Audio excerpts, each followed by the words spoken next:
जननी जन्मभूमिश्च स्वर्गादपि गरीयसी।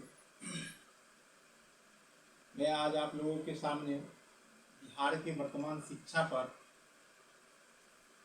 दो शब्द स्पष्टीकरण देना चाहता हूँ। विगत 30 वर्षों से बिहार का शिक्षा व्यवस्था बिल्कुल चौपट हो गया, समाप्त हो गया। बिहार में नाम मात्र के सरकारी विद्यालय और कॉलेज हैं। आज मैं सरकारी विद्यालय की बात कर रहा हूँ।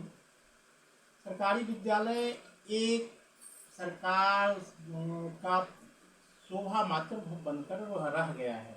यह एक पुराने संकेत मात्र को दिखा रहा है कि पुराने समय में किस तरह से हमारे यहाँ स्कूलिंग का व्यवस्था हुआ करता था, किस तरह से लोग पढ़ते थे। अंग्रेज समय से ही चला आ रहा है और आज तक यह इस तरह से चलता है। आज पहले जमाने में भी ऐसी स्कूलिंग हुआ करती थी।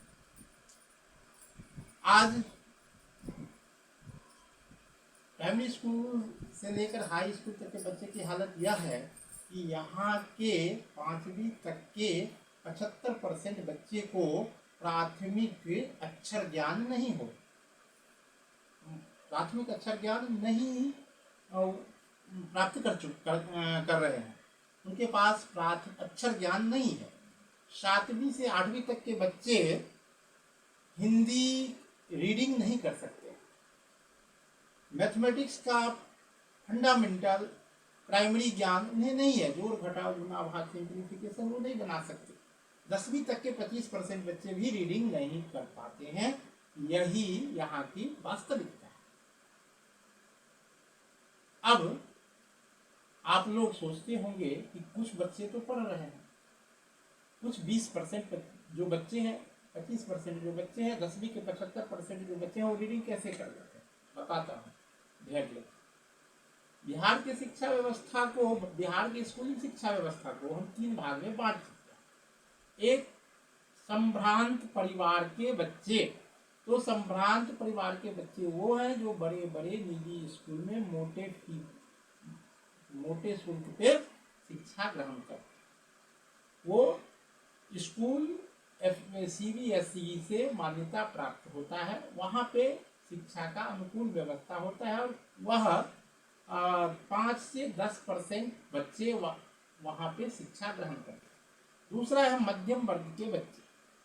तो मध्यम वर्ग के बच्चे में हम उनको रख सकते हैं जो छोटे छोटे विद्यालय और बिल्कुल छोटे विद्यालय जो अपने संसाधन पे, अल्प संसाधन पे यहाँ के शिक्षित बेरोजगार अपनी प्रतिभा और अपने संसाधन का उपयोग करके शिक्षा जगत में लगाते हैं और छोटे छोटे ननिहालों को निहारते हैं। इसमें से अधिकांश विद्यालय ऐसे होते हैं जिनके पास संसाधन बिल्कुल नगण्य होता है और वो किसी तरह से विद्यालय खड़ा करते हैं, चाहे वो बांस बल्ली का हो, एस्बेस्टस का हो या फिर ईंट के किसी तरह दीवार खड़ा करके करते हैं। उनके पास इतना भी साधन नहीं होता है कि वह सरकार से, बिहार सरकार से भी रजिस्ट्रेशन करा पाए, क्योंकि सरकारी रजिस्ट्रेशन का, सरकारी विभाग का हाल सबको पता है। बिना 25-50 हजार दिए हुए किसी रजिस्ट्रेशन नहीं हो पाता। इसीलिए ये छोटे छोटे संसाधनहीन विद्यालय जो अपने परिश्रम से, जो अपने संसाधन से, जो अपने खून पसीना बहा करके और वो छोटे छोटे ननिहाल को बिहार में सींचते हैं, इनका संख्या, ऐसे विद्यालयों का संख्या बहुत अधिक है। अब तीसरे दर्जे के बात करता हूँ। तीसरे दर्जे के बच्चे वो हैं जो पूर्णतः सरकारी विद्यालय पे निर्भर करते हैं। तो जो बच्चे पूर्णतः सरकारी विद्यालय पे निर्भर करते हैं वह बच्चे 8वीं तक जाते जाते पढ़ना लिखना बिल्कुल नहीं सीख पाते। जो 25% बच्चे पढ़ना लिखना सीख जाते हैं वो वही संसाधन विहीन विद्यालय के बच्चे होते हैं जहाँ के शिक्षक अपने श्रम से, अपने खून पसीने से सींच कर उस बच्चे को तैयार करते हैं।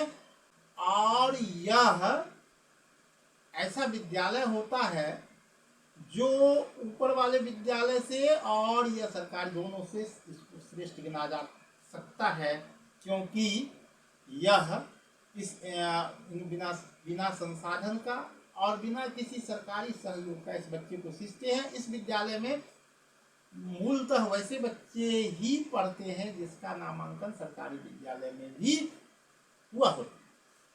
परंतु विगत कुछ दिनों से सरकार का कुदृष्टि इन बच्चे पर भी पड़ गया।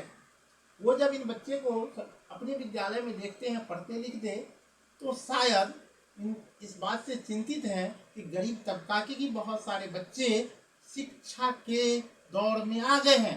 बहुत सारे बच्चे आगे होकर के शिक्षित होना चाहते हैं, इसलिए सरकार चिंतित हो गई है, क्योंकि सरकार को पता है कि प्रजातंत्र मूर्खों का शासन है। इसलिए सरकार इन बच्चों को अब इस संसाधन विहीन विद्यालय में उच्च शिक्षा ग्रहण करने देना नहीं चाहती है और वह इन्हें अपने विद्यालय में अपने बच्चे की तरह ही बनाना चाहती है। शिक्षा देने के लिए, शिक्षक बनने के लिए मन स्थिति की जरूरत होती है, इच्छा शक्ति की जरूरत होती है। बड़े बड़े ट्रेनिंग, बड़े बड़े सर्टिफिकेट से बच्चे को कभी नहीं पढ़ाया जा सकता है। यह बात सरकार भी जानती है और शिक्षक भी जानते हैं।